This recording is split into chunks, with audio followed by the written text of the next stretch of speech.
नमस्कार दोस्तों, स्वागत है आपका एसएससी लर्निंग पॉइंट में। आज करेंगे 17 फरवरी की शिफ्ट 2 का पेपर। चलिए फिर स्टार्ट करते हैं बिना देरी किए हुए।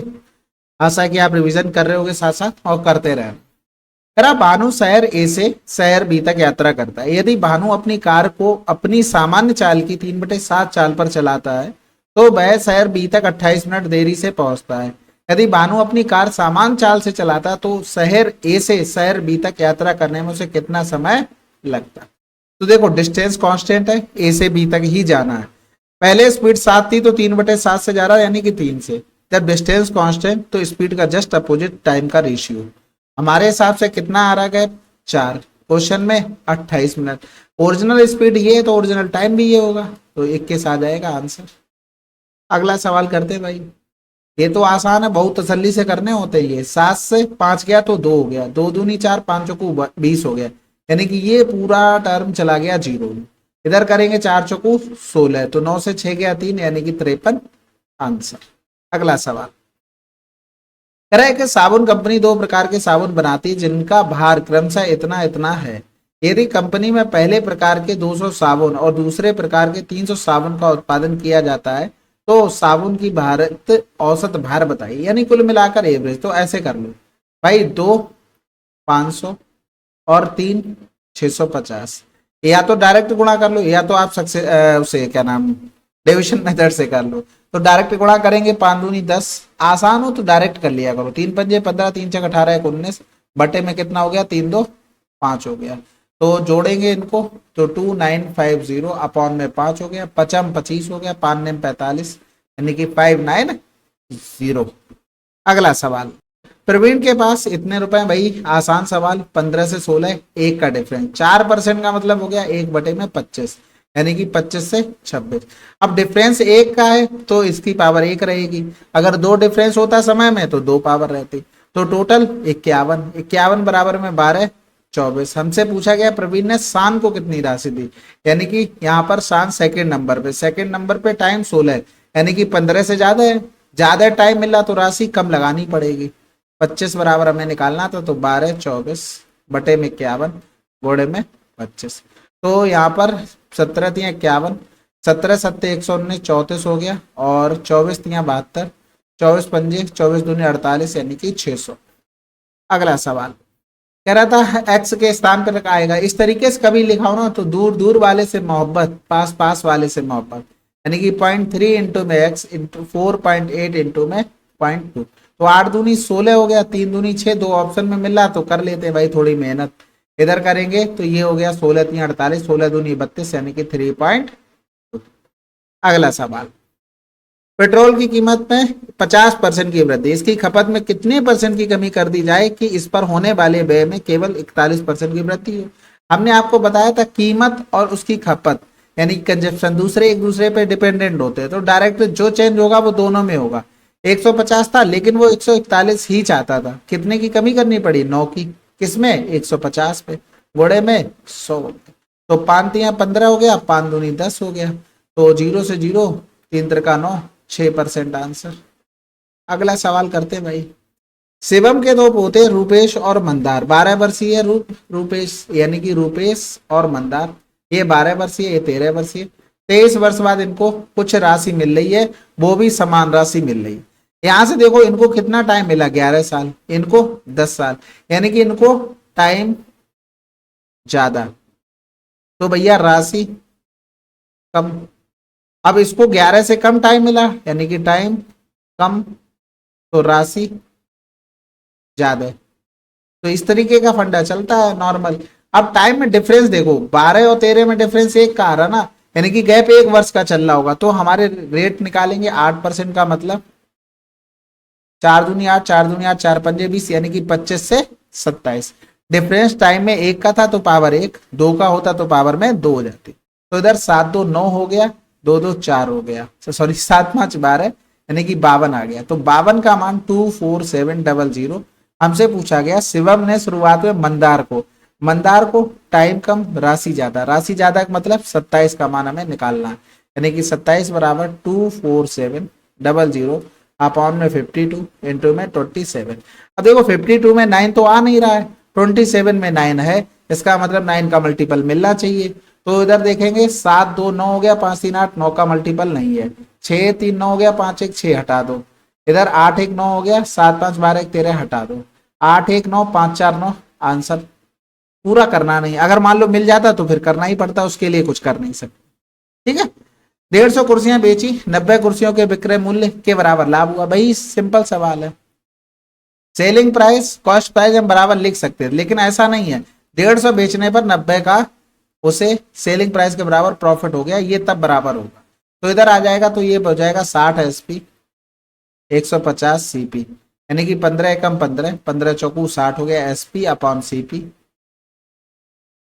तो कितने का प्रॉफिट लिया? 3 का। किस पर? 2 पर। गुणे में 100 परसेंटेज के लिए, यानी कि 150%। आंसर। अगला सवाल, ये तो आसान है, सबसे पहले डिवाइड हो गया, ये डिफरेंस 4 हो गया, 13 ने में 117 हो गया, यूनिट डिजिट से ही आ गया। ए और बी एक कार को 18 दिनों में कर सकते हैं, बी सी 32, ए और सी उसी कार को 52 दिनों में, ए बी सी साथ मिलकर कितने में करेंगे? तो देखो, A plus B plus C plus का ए, ऑप्शन से तो ये लग रहा है कि ये बहुत अच्छा खासा कैलकुलेटिव है। चलो भाई करते हैं। यहाँ पर देखो, अगर एलसीएम लेंगे तो हमने यहाँ पर सबसे 2 ले लिया कॉमन, 2 से बात बन जाएगी, 4 तो आएगा नहीं, 4 आ जाएगा, इसमें से आ जाएगा, तो 4 लिखते हैं पहले। तो इधर बचा हमारे पास 8, इधर 13 चौकू 52, इसका 2 चला गया 4 में, तो बचा कितना? 9। अब देखो 9 8 13 में कुछ भी कॉमन है, कुछ भी कॉमन नहीं, यानी कि 9 8 13, ये टोटल एलसीएम हमारा बना जाकर, यानी कि इतना टोटल हमने वर्क मान लिया। अब देख लेते हैं इफिशियंसी जितनी बनती उस हिसाब से करते हैं। तो 18 आ गया, यानी कि 9 दूनी 18, 8 दूनी 16, 16 3 48 हो गया, 16 एकम 16 और 4, 16 4 कितना होता है? 20 होता है। इधर करेंगे तो 8 चौक 32, 13 ने में 117 हो गया, इधर करेंगे तो 13 चौक 52, 9 8 72। अब तीनों का अगर इफिशियंसी जोड़ते हैं, ए प्लस बी प्लस सी, तो ये 2 गुना हो जाएगा, यानी कि 8 7 15 2 17, हासिल लगा 1 हो गया, 2 7 2 9 हो गया, और 2 1 3 हो गया, यानी कि ए प्लस बी प्लस सी 397, वाई में 2 आ गया। अब हमें यही टोटल काम करवाना है, यानी कि 4 इंटू में 9 इंटू में 8 इंटू में 13 अपॉन में 397, और ये 2 ऊपर चला जाएगा, ये वाला 2, क्योंकि हमें डिवाइड करना है एट द एंड, तो हम पहले ही कर लेते। अब यहाँ पर देखो कुछ बन रहा है, ऑप्शन से देख लो। सबसे पहले 7 पंजे 35, 35 में 9 जोड़ दिया तो 4 आ गया, 7 छक्का 42, 2 यूनिट डिजिट आ गया, 7 अट्ठे 56, 56 में 2 जोड़ा तो 8 आ गया, 49, 49 में 1 जोड़ा तो 0 आ गया, बस काम खत्म हो गया। 0 मतलब सभी अलग अलग यूनिट डिजिट मिल गए। तो देखो 4 नेम 36, 6 अट्ठे 48, 8 तियां 24, 4 दूनी 8, यूनिट डिजिट 8 चाहिए, एक ही ऑप्शन में थी, आंसर लगा दो। ठीक है, थोड़ा सा कैलकुलेटिव था लेकिन आसान बन गया, थोड़ा सा अपनी तरफ से दिमाग लगाकर। अगला सवाल करते हैं भाई। उस त्रिभुज का क्षेत्रफल ज्ञात कीजिए जिसकी भुजाएं इतनी इतनी इतनी। देखो जिस हिसाब से ये लिखा है ना, इसका मतलब ये कन्फर्म है, इसमें हीरोज फार्मूला लगेगा। हीरोज फार्मूला होता क्या है भाई? हीरोज फार्मूला एरिया के लिए होता है S, S minus A, S minus का बी और एस माइनस का सी, और इसमें एस क्या होता है? A plus B plus C by 2, यानी कि 6 प्लस में 8 प्लस में 4/2। अब देखो यहाँ पर 8 क्यों लिखा है? क्योंकि यहाँ पर 8.08 गुणे में 100 करोगे तो ये 8 सेंटीमीटर आ जाएगा, वहां पर मीटर लिखा था, तो हमें यहाँ पर इसी तरीके से करना था। तो 8 से 14 4 18, 18 बटे में 2, यानी कि 2 ने में 18 हो गया, यानी कि 9, 9 माइनस का 6, 9 माइनस का 8 और 9 माइनस का 4। भाई समझ गए ना, 8 यहाँ से लिया है तो 9, 9 से 6 गया 3, 9 से 8 गया 1, 9 से 4 गया तो 5, तो रूट से 3 बाहर आ जाएगा, 5 या 15 रह जाएगा, आंसर। अगला सवाल, ये तो बिल्कुल भी आसान, 27 चौकू 108 होता है। हर शिफ्ट में इस टाइप का सवाल आया। इतने मीटर लंबी एक रेलगाड़ी इतने की चाल से चल रही है, इतने की चाल से विपरीत दिशा से आ रहे एक व्यक्ति को पार करने में उसे कितना समय लगेगा? भाई कुछ नहीं, अपनी डिस्टेंस ही पार करेगा, 268। और यहाँ पर देखो अगर हम देखें तो विपरीत दिशा में आ रही स्पीड जुड़ जाएगी, 8 4 12, हासिल लगा 1 6 1 7, और मीटर प्रति सेकंड चेंज करने के लिए 5/18, 18 चौक 72, 5 चौकू 20 हो गया और 20 पंजे 100 हो गया। भाई देखो 5 का गुणा इधर, 5 का गुणा 5 अट्ठे 40 हो गया, 5 छक्का 26 पंजे 130 और 4 134, खत्म हो गया। अगला सवाल करते हैं। कह रहा एक्स वाई स्क्वायर के व्युत्क्रमानुपाती और यदि x बराबर 78, y बराबर 11, तो y बराबर इतना होने पर x का मान क्या होगा? तो देखो वाई स्क्वायर इनडायरेक्टली प्रोपोर्शनल बोला था 1/x के। अब यहाँ पर 78 है, जब 11 दिया गया बाई, यानी कि 121 का मान जब ये 78 हो गया। अब यही चीज करेंगे बाई बराबर 2.2 रखने पर, तो 22 यानी कि बाई स्क्वायर का मान 22 22 हम 484 पॉइंट आ जाएगा, यानी कि 4.84 पे हम मान निकाल लेंगे। तो 1/78 इनटू में कितना हो गया 4.84 अपॉन में 121 हो गया। समझ में आ गई बात? यानी कि पॉइंट हटाया तो जीरो आ गया यहाँ पर। कैलकुलेशन करते हैं 4 4 8, सबसे पहले तो 11 11 में 121, 11 चौक 44 हो गया, 4 बचा फिर 44, 11 कम 11 हो गया, 11 चौक 44 हो गया। और कटेगा तो है ही, लेकिन थोड़ा सा लेंदी हो रहा है। चलो काट लेते, 2 दूनी 4, 2 तिया 6, 2 नए में 18 हो गया। अब 2 से ये पूरा काट रहे हैं हम, 2 एकम 2 हो गया, बचा 1, 2 नए में 18, 2 पंजे 10, यानी कि जो हमने मान निकाला 4.84 का वो क्या आया 1/1950। अब यहां पर देखो 121 तो नीचे हमने x का मान लिखा था, इसी तरीके से यहां पर भी तो यही x का मान होगा।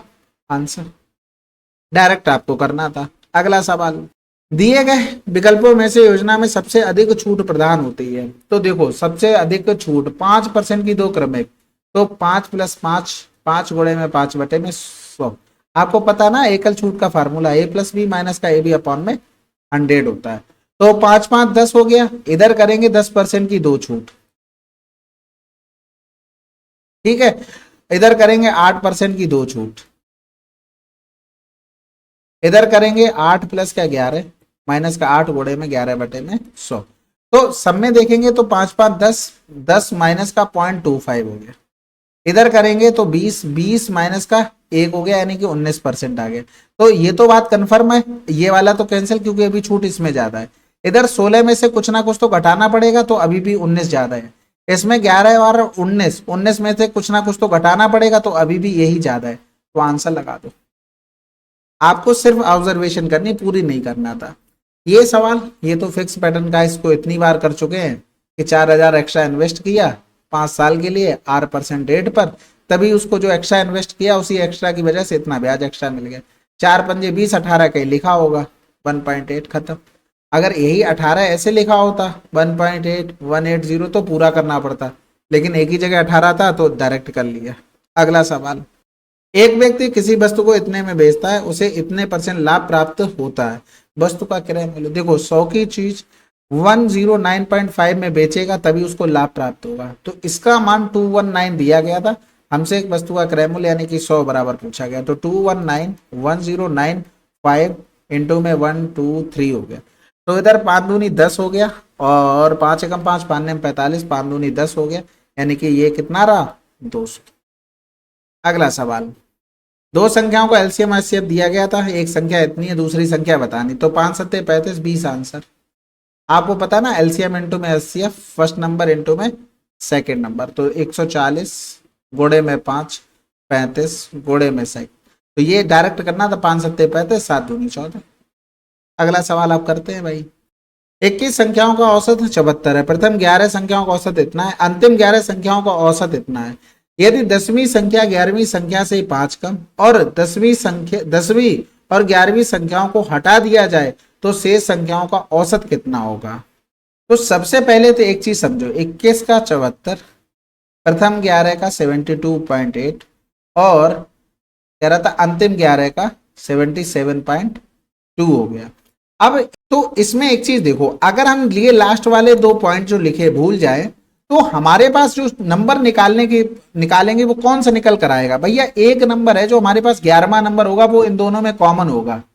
11वां नंबर इन दोनों में कॉमन होगा भाई। लिखो देखो 1 2 3 4 5 6 7 8 9 10 11, ठीक है। आप पीछे से भी 11 लिखोगे तो 11 दूनी 22 हो जा रहा था, यानी कि 1 2 3 4 5 6 7 8 9 10 11, यानी कि ये नंबर हमारे पास कॉमन आ रहा ना दोनों कंडीशन में, सिर्फ समझाने के लिए है। यानी कि जो भी हम नंबर पे अभी काम कर रहे हैं वो 11th नंबर हमारा निकल कर आएगा, तो उसी पर प्रोसेस कर लेते ना, समझ गए ना। तो नीचे वाले अगर जो 2 लाइनें लिखी हैं इनको भूल जाएं, तो जो 11वां नंबर है उसके पास इंडिविजुअल 74 रहा होगा, तभी तो एवरेज ये रहा होगा, नहीं तो रहता ही नहीं। लेकिन यहाँ पर कुछ हुआ है, क्या हुआ है भाई, ये एवरेज से कम लेके आ गए, कितना 10 से 8 गया 2 3 से 2 गया 1, यानी कि 1.2 कम लेके आ गए और 11 लोगों में इतना कम हो गया। अब जब भी ध्यान रखना, जब भी चीजें ओवरलैप हो, ओवरलैप इन द सेंस यानी कि 22 हो रही, कहीं ना कहीं एक संख्या ओवरलैप हो रही, क्योंकि टोटल तो 21 थी। तो जैसा भी आए, माइनस आया तो माइनस लिख दो, प्लस आता तो प्लस। कैसे प्लस आता? जैसे यहां पर देखो ये एवरेज से ज्यादा ले आए, कितना 3.2 ज्यादा ले आए और 11 में इतना ज्यादा हो गया, यानी कि प्लस आया, तो ये हो गया। अब ओवरलैप कब नहीं करती हैं? ओवरलैप तब नहीं करेंगे अगर वो कह देता कि शुरू के 11 का एवरेज कुछ है और 9 का एवरेज कुछ है, तो यहां पर तो 20 संख्या होंगी, यानी कि एक संख्या कहीं ना कहीं अलग है, तब ये ओवरलैप नहीं है। यानी कि अब यहां पर जब ओवरलैप नहीं होगी तो माइनस वाला यहां पर प्लस हो जाता है, प्लस वाला माइनस हो जाता है। जब ओवरलैप करती है तो माइनस आए तो माइनस, प्लस आए तो प्लस, ये ध्यान रखना, ठीक है। 74 हो गया, ये 132 हो गया, ये हो जाएगा प्लस में 352 पॉइंट में आ गया, यानी कि डिफरेंस करेंगे तो ये 0 हो गया, 5 से 3 गया 2, 3 से 1 गया 2 हो गया, वो भी प्लस का आया, ये पॉइंट हो गया, 4 2 6 7 2 9, ये हमारे पास 11th नंबर आ गया, ठीक है। अब यहाँ पर 10th नंबर की अगर बात करेंगे तो वो 10वीं संख्या 11वीं संख्या से 5 कम है, यानी कि 5 कम है तो 6 से 5 गया, यानी कि 91 हो गया। अब वो ये कह रहा था इन दोनों संख्याओं को हटा दिया जाए तो एवरेज क्या होगा। अब नॉर्मल सवाल समझो, नॉर्मल सवाल ये समझो कि 21 का एवरेज 74 था। अब भैया जो जा रहे हैं वो एवरेज से ज्यादा लेके जा रहे हैं, यानी कि अगर हम यहां पर देखें 96, तो ये कितना ज्यादा लेके जा रहा था, 6 से 4 गया 2, 9 से 7 गया तो 2 हो गया, और एक जा रहा 91 वाला, ये कितना लेके जाएगा भैया 27, क्योंकि ये 5 ज्यादा था ना, 5 कम था तो भाई उतना, अच्छा 5 कम है ना, तो 22 से, यानी कि 11 से 4 गया 7 और 8 से 7 गया तो 1 17 ले जाएगा, 5 कम करना पड़ेगा ना, क्योंकि यहां पर भी 5 कम था, तो इतना हो गया। अब इसका मतलब ये जो ज्यादा लेके जा रहे हैं ये एवरेज में इतनी ही कमी कर देंगे, इतनी ही कमी कर देंगे टोटल। एक में कितनी कमी करेंगे भाई, 21 में से 2 संख्याएं चली जा रही हैं तो बची कितनी, 18 संख्याएं बची, 19 सॉरी, तो 19 संख्याएं जा रही थी।